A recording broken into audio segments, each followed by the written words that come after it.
Hello all, நம்ம ஸ்ரீ சக்தி rental ஜுவல்ஸ்ல 2026ல new arrival collections என்னென்ன வந்திருக்குன்னு பார்க்கலாம் வாங்க.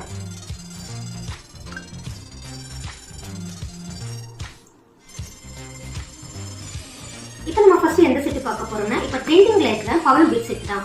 ஸோ இந்த செட் பார்த்தீங்கன்னா ஃபுல்லாக உங்களுக்கு பவளம் பீட்ஸ் வச்சு வந்துடும். தென் சைடில் வந்து மேங்கோ மாடலில் பவளம் பீட்ஸ் வச்சு வந்துடும். இதுக்கு அழகான ஒரு லட்சுமி பென்டன்ட்ல கொடுத்துருக்காங்க. அதுலேயுமே பவளம் பீட்ஸ் இருக்கு.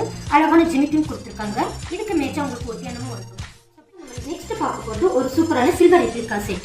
ஸோ இந்த செட் பார்த்தீங்கன்னா உங்களுக்கு சூப்பரான ஒரு ஹாரம் அண்ட் நெக் அண்ட் ஜிமிக்கி அண்ட் பெல்ட் வந்துடும். இந்த நெக் பீஸ் பார்த்தீங்கன்னா ரொம்ப ஃப்ளெக்சிபிளாக யார் வேணாலும் போடலாம். ஸோ பிரைட்ஸ் வந்து எனக்கு ரொம்ப வெயிட்டான செட்ஸ் வேண்டாம், வெயிட்லெஸ் செட் வேணும்னா இந்த மாதிரி செட்ஸ் நீங்கள் பார்க்கலாம். ஏன்னா நம்ம அடுத்து பார்க்க போகிறது ஒரு சூப்பரான எலிகன்ட் பிரைடல் செட் தான். இந்த செட் பார்த்தீங்கன்னா உங்களுக்கு ஆன்டிக்ளேவ் white stone and green and ruby stones வச்சு உங்களுக்கு மிக்சிங்கில் வந்துடும். கீழே கிரீன் பீட்ஸும் வந்துடும். அதுக்கேற்ற உங்களுக்கு ஸ்டெட் இருக்கு. ஸோ இது வந்து ஒரு இப்போ ட்ரெண்டிங்கில் நிறைய பிரைட்ஸ் என்கொயரி பண்ண பிரைடல் செட் தான். இது மட்டும் இல்லைங்க, இன்னும் நிறைய நியூ கலெக்ஷன்ஸ் நம்ம கிட்ட இருக்கு. அதை பார்த்து வீடியோல பார்க்கலாம். இதோட ரெண்டல் டீடைல்ஸ் நீங்க தெரிஞ்சுக்கணும்னா கீழே தெரியுற நம்பருக்கு கால் அண்ட் மெசேஜ் பண்ணுங்க.